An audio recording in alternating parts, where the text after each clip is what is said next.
I think we've breached the point of no return.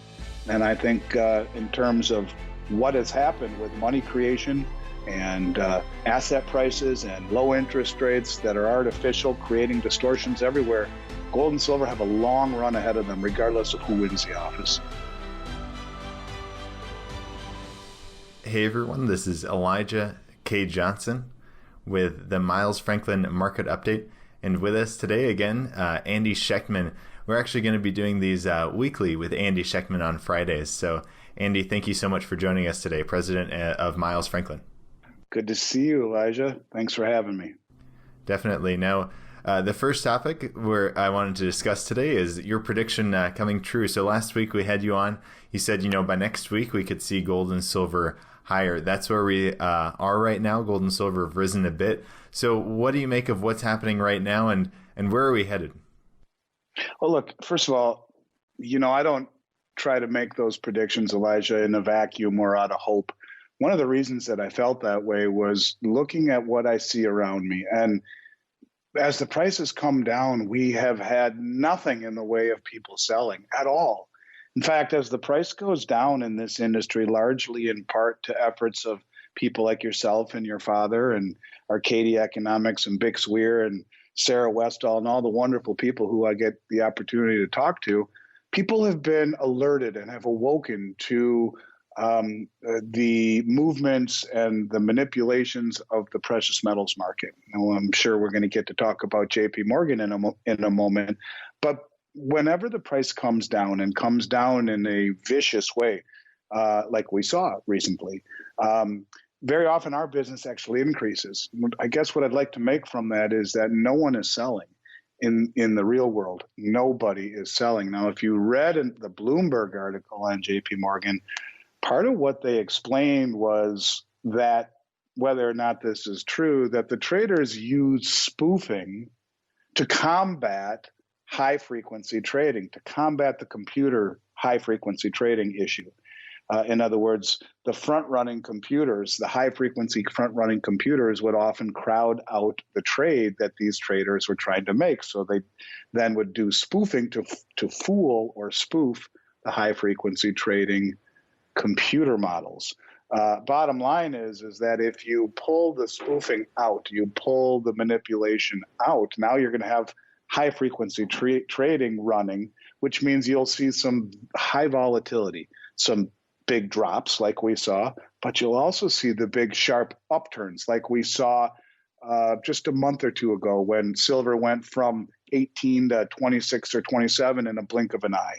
And I think that is really the moral of the story here, is that to me, I expect volatility. But when I see nobody selling, and when I look at the wholesale side of things and how difficult it is to get product and the tightness in the market, when I see the COMEX market shotgun approving 80 new bar brands, every mom pop refiner across the globe, half of which are in China, to forestall a force majeure situation or cash settlement because they're running out of eligible silver. When I see the COMEX allowing fractional interest in a 400-ounce London good delivery bar instead of the 100-ounce bars that are traded on COMEX, bottom line is that I didn't say that out of hope. I said that because I believed, from what I'm seeing, that the demand is far, far, far greater than the price would let on to believe. And so I'm hopeful that this will be a trend that will continue. In fact, if you look at it from a technical standpoint, there's only been 2 times in the last decade or so where we've seen on the charts prices that have in this range of not only momentum indicators, but also relative strength indicators. And both of these levels have been breached to a point where the last 2 times it's happened, we've seen the metals rally 15% and above. So I not only am I hopeful this trend will continue, I expect to see it continue somewhat voraciously into the election. And I think we'll see much, much higher prices by the end of the year. I don't say that as being hopeful. I say that as we are doing record business in this industry, not just Miles Franklin, the entire industry. I know what's going on wholesale-wise, and virtually none of it, a tiny, tiny fraction of it, Elijah, is actually people selling. It's quite to the contrary. So I understand that this is part of the game, the volatility. And now you take the spoofing out. I know this sounds counterintuitive, but you get the high frequency trading programs that could very quickly inject an awful lot of volatility, not just to the downside though, also to the upside. So I'm hopeful that the trend will be for much higher prices into the end of the year.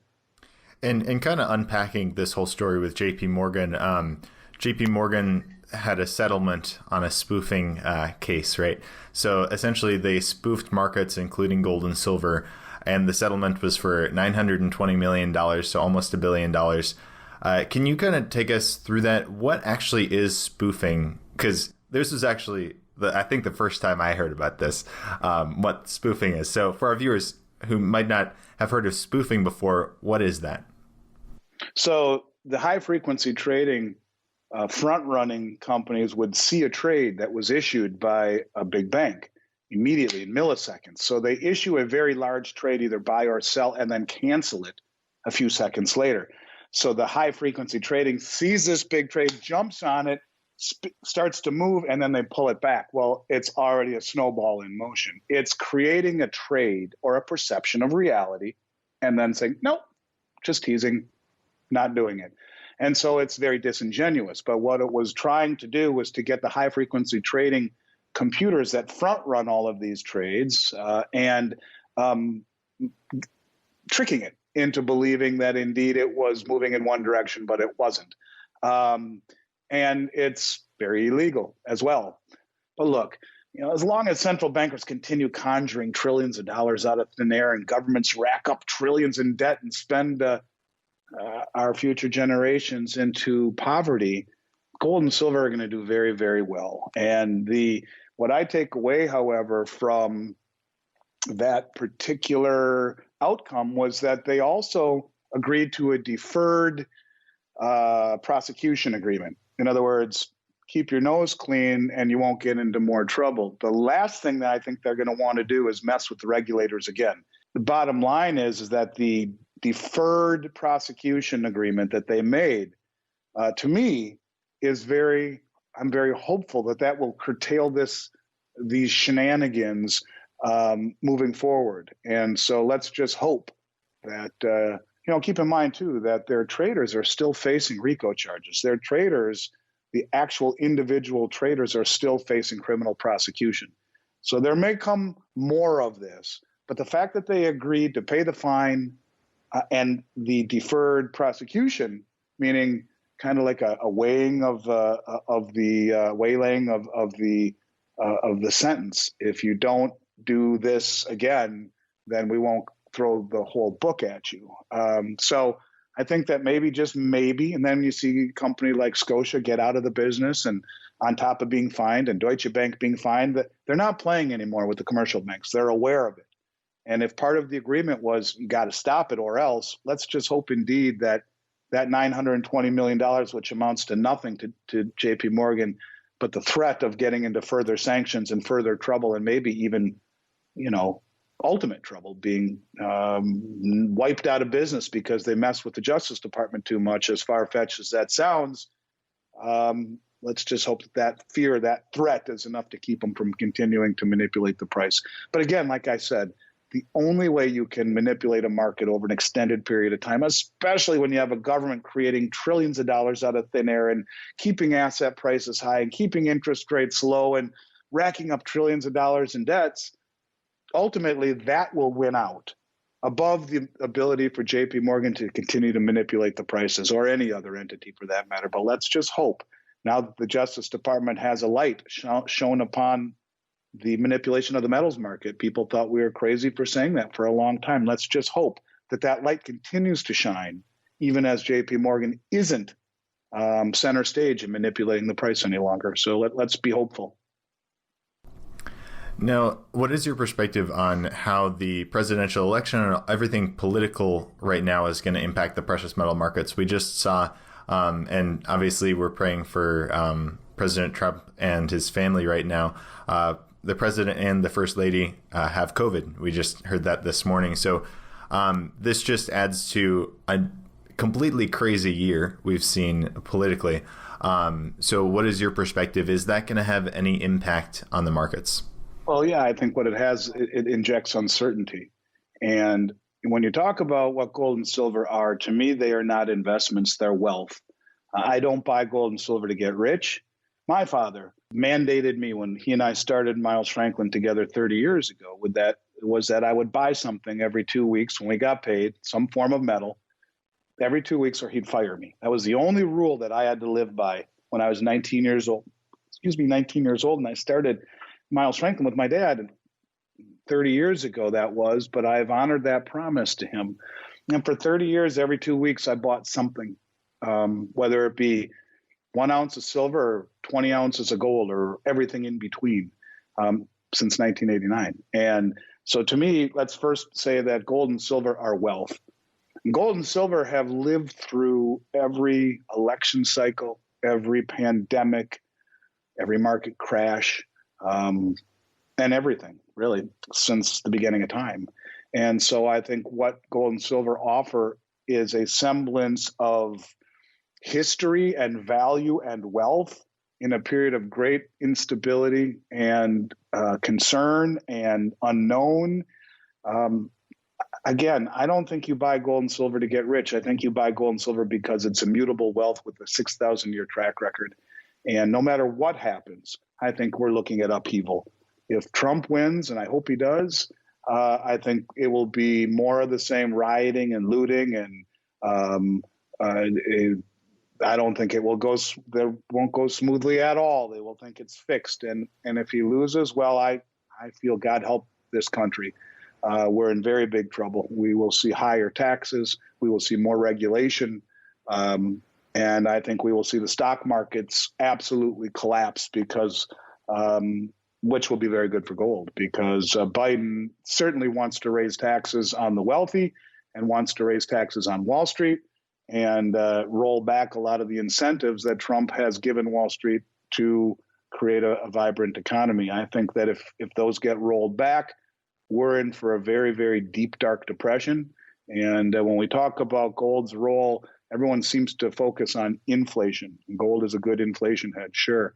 But what it also is, it's wealth that is not simultaneously someone else's liability. So if we were to see a depression, massive deflation where counterparty risk really is accentuated, where you see massive forfeitures, having something that is immediate wealth that has been so for 6,000 years, that is not a liability of anyone else's, is important. So whether it be inflation or deflation, you own precious metals because they are wealth and they have lived through all of these cycles, and they will provide liquidity in times of great distortions. And I think that's where we're heading. We're going to see distortions because interest rates have been held down for so long. They've created anomaly and distortions in value, in asset prices, stocks, bonds, real estate. The first house I bought in 1994, interest rates were 8 7/8. Elijah, can you only imagine what 8 7/8 interest rates would do to this economy? The way that it is right now, they're punishing savers and rewarding borrowers. The only problem is the only only people borrowing money, lending money, or receiving loans are the people who don't need them.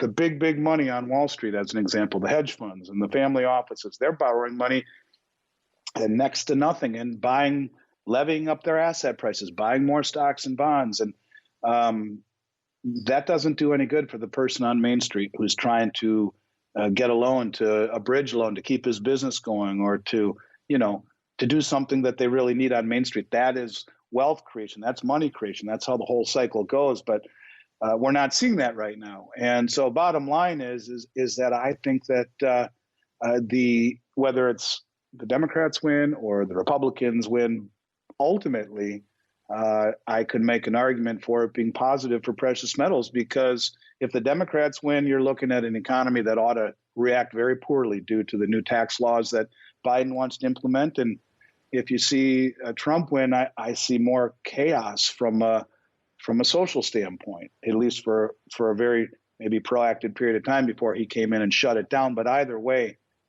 I think we've reached the point of no return.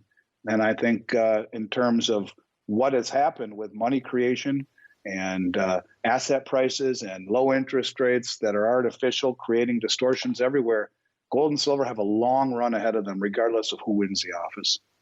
Definitely. And your mention about if Biden wins, the stock market crash. I mean, we saw in 2016 with the Trump win upset thing that happened, the stock market soared on that. So definitely, it seems like investors, they trust Trump a lot for the economy. And it seems like, yeah, I think totally true. If Biden wins, it seems like it would not be good for the stock market. Well, Trump's interests are aligned with the stock market because that wealth effect is very important. When the when the stock market is up, people feel wealthy. When their 401k is up, they feel more whole and their home values. And it allows them to not completely and totally lose their mind after being locked up in their home for 9 months and dealing with the new reality that is, the government's reaction to COVID, locking down the economies. And if no one could go out for a dinner, no one could do what has been normal, fly, go into a hotel, see a concert, go to a ball game. None of those things are available to us anymore. And if we had to sit home and watch our 401k plummet in value at the same time as our home values plummeting, it would be a really bad situation. So I think that, again, when we talk about manipulation, this is exactly what the Federal Reserve has been doing. They've been buying assets to keep asset prices inflated, to keep a perception of reality intact that doesn't keep people marching on the streets with pitchforks and torches. I think that there's a lot of stuff going on right now that we need to look at with one eye and just wonder, hey, is this real? Or is this just being done to create and foster a perception of reality? So, yeah, I think gold and silver will do very well regardless of how this all plays out, and will do better in some instances than others. But without making predictions, again, just look at gold and silver. It's 5,000-year-old wealth that is no one else's liability. And no matter what happens, it should be a part of everyone's asset portfolio for sure. Definitely. Well, Andy Schectman, thank you so much for joining us today. Before we let you go, if people are interested in calling Miles Franklin, they can contact us at 800-822-8080. Any last thoughts before we let you go? You know what, Elijah? I'm just glad that you're here helping us get the word out. I think these are very, very interesting times. Product availability is good. Premiums are still relatively reasonable. And I think this is a sweet spot. If people are looking to secure some metal leading into the election, now is the time. Don't wait. Don't wait for prices to come down, because I don't think they're going to. And even if they do, premiums have a habit of moving up because there are a lot of people who've been waiting for that pullback. So look at it as wealth, not as an investment. Find a way to accumulate it as often as you can. Don't chase the rallies and buy the dips. And reach out to us. Talk to one of our brokers. Get on our list. Watch our YouTubes. And reach out to me personally if I can help and answer some questions. Awesome. Andy, thank you so much for your time today. Thank you, Elijah. I appreciate it, bud.